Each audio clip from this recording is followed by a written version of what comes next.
السلام علیکم۔ بسم اللہ الرحمن الرحیم۔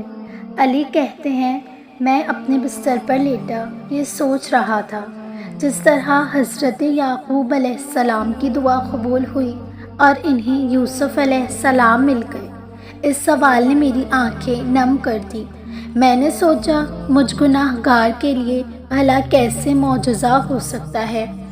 پھر میرے ذہن میں اللہ کا وہ پیارا نام آیا، المجیب یعنی دعائیں قبول کرنے والا، السمیع یعنی سننے والا۔ پھر حضرت ابراہیم علیہ السلام کی دعا یاد آئی، بے شک میں اپنے رب سے مانگ کر محروم نہیں رہوں گا۔ دل کو ایک تسلی ہو یہ کہ وہ تو سب کا رب ہے، وہ مجھے بھی محروم نہیں رکھے گا۔ بے شک اس کی رحمت اس کی غضب پر حاوی ہے، میں اس سے رحم کی امید رکھتا ہوں، میں اچھا گمان رکھوں گا۔ بے شک وہ دعا سے زیادہ گمان کو پورا کرتا ہے، مجھے یقین ہے وہ مجھے محروم نہیں رکھے گا، اپنی رحمتوں میں سمیٹ لے گا اور وہ تمام معجزات کرے گا جس کی میں منتظر ہوں۔ بے شک کن فیکن، اللہ تعالیٰ ہر چیز پر قادر ہے۔ جس رب کے ایک حکم پر قرآن نازل ہو گیا، تمہیں کیا لگتا ہے وہ تمہارا نصیب نہیں بدل سکتا؟ وہ جو پتھر میں سے پانی نکال سکتا ہے، تمہیں کیا لگتا ہے کہ وہ لا حاصل کو حاصل میں نہیں بدل سکتا؟ وہ جو مشکل آنے سے پہلے ہی ٹال دیتا ہے، تمہیں کیا لگتا ہے کہ وہ نہیں جانتا تم کس دکھ میں ہو؟ وہ جو رات کو دن میں، اندھیروں کو روشنی میں بدلنے پر قادر ہے، تمہیں کیا لگتا ہے وہ تمہارے دکھ کو سکھ میں نہیں بدل سکتا؟ وہ جو سردی کو گرمی میں، خزاں کو بہار میں بدل سکتا ہے، تمہیں کیا لگتا ہے کہ وہ تمہارے غم کو خوشی میں نہیں بدل سکتا؟ وہ جو تمہارے گناہوں کو تمہارے چہرے پر ظاہر نہیں کرتا، کیا تمہیں لگتا ہے اس سے زیادہ کوئی تم سے پیار کر سکتا ہے؟ وہ جو تمہاری ہزاروں غلطیوں کے بعد بھی تمہیں بھوکا نہیں سلاتا، تو پھر تم نے کیسے سوچ لیا کہ وہ تمہارے ساتھ کچھ غلط کر سکتا ہے؟ وہ رب تم سے سب سے زیادہ پیار کرتا ہے، وہ جو تمہیں صبر دیتا ہے، تمہیں ہمت دیتا ہے، تمہیں تہجد میں اٹھنے کی توفیق دیتا ہے، تو تم نے کیسے سوچ لیا کہ وہ تمہارے صبر کو شکر میں نہیں بدلے گا؟ فرض کرو یہ رات آزمائش کی آخری رات ہو، فرض کرو اس دیر میں تمہاری ہی بہتری ہو، فرض کرو اگلی دعا سے تمہارا نصیب بدلنا ہو، فرض کرو یہ ٹوٹی امید تمہیں اللہ سے جوڑنے کا ذریعہ ہو، فرض کرو اللہ نے تمہارے لیے نیا دروازہ کھولنا ہو، فرض کرو اس بے بسی کے بعد اللہ کی مدد آنی ہو، فرض کرو اللہ بس کن کہنے ہی والا ہو۔ اللہ تعالیٰ سے شکوہ کرنے سے پہلے یہ ضرور یاد کر لینا، جب کبھی خون کے رشتوں سے تکلیف ملے، دکھ ملے، تو حضرت یوسف علیہ السلام کو یاد کر لیں کہ انہیں بھی اپنوں سے ہی تکلیفیں ملی، بھی سگے بھائیوں نے کنویں میں ڈالا، مگر پھر اللہ نے کیسے انہیں عروج بخشا اور مصر کا بادشاہ بنا دیا۔ آپ کو بھی اسی صبر کا مظاہرہ کرنا ہوگا۔ جب بھی آپ محسوس کریں کہ آپ کے والدین تک آپ سے روٹھ گئے ہیں اور آپ کا ساتھ نہیں دے رہے، تو ایک بار حضرت ابراہیم علیہ السلام کو یاد کر لیا کریں، جن کے والد نے ان کا ساتھ نہیں دیا، اور ان کا ساتھ دیا جنہوں نے انہیں آگ میں پھینکا، مگر یہ بھی یاد کر لینا کہ انہوں نے صبر کیا، اللہ کے لیے قربانی دی، تو اللہ نے آگ کو بھی ٹھنڈا کر دیا۔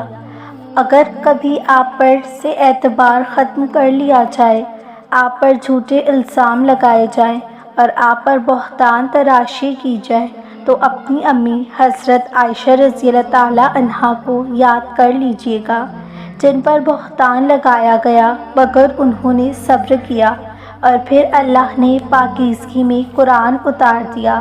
جب کبھی آپ اکیلے رہ جائیں اور اپنی زندگی میں تنہا محسوس کریں، تو خود کو اپنے بابا حضرت آدم علیہ السلام کو یاد کر لیجئے گا، جن کو اللہ تعالیٰ نے اکیلا پیدا کیا اور پھر ان کو ساتھی عطا کیا، تم بھی نا امید نہ ہو، تمہیں بھی تمہارا رب اکیلا نہیں چھوڑے گا۔ اگر کبھی تمہارے اپنے سگے پیارے اور رشتہ دار تمہارا مذاق اڑائیں، تمہارا تمسخر بنائیں، تو ہمارے پیارے نبی حضرت محمد صلی اللہ علیہ وسلم کو یاد کر لیجئے گا، جن کے اپنوں نے ان مذاق اڑایا، ان کو جھوٹا کہا، مگر انہوں نے صبر کیا، سب کچھ اللہ کے سپرد کر دیا، تو پھر اللہ نے انہیں تمام نبیوں کا سردار بنا دیا۔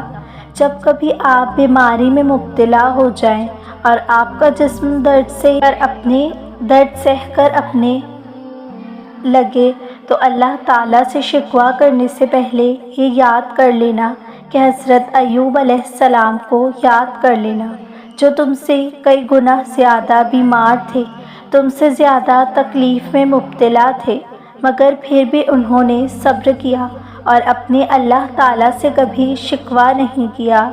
جب کبھی آپ کو اللہ کی مصلحتیں سمجھ نہ آئیں اور آپ کو معلوم نہ ہو کہ زندگی کا رخ کس طرف ہے، تو پھر حضرت نوح علیہ السلام کو یاد کر لیجئے گا، جنہوں نے بنا کوئی سوال کیے اللہ کے حکم پر کشتی بنائی اور پھر اللہ نے ان کے لیے ڈھیروں آسانیاں کر دی۔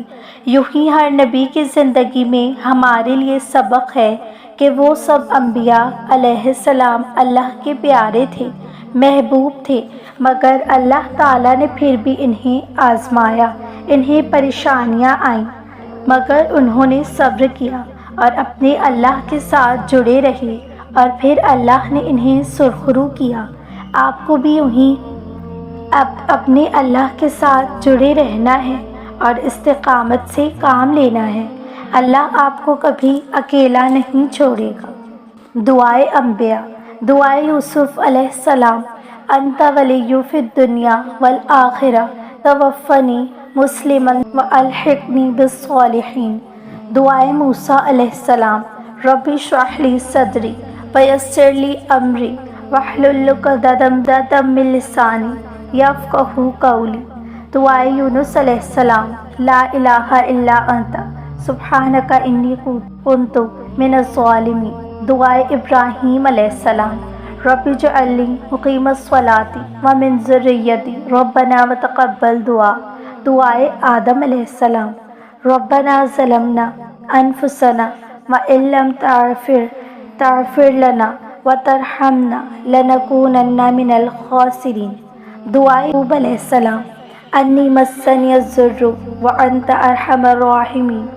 دعائے نوح علیہ السلام: رب اغفر لی ولوالدی ولمن دخل بیتی مؤمنا وللمؤمنین والمؤمنات۔ دعائے محمد علیہ السلام: ربنا آتنا فی الدنیا حسنۃ وفی الآخرہ حسنۃ وقنا عذاب النار۔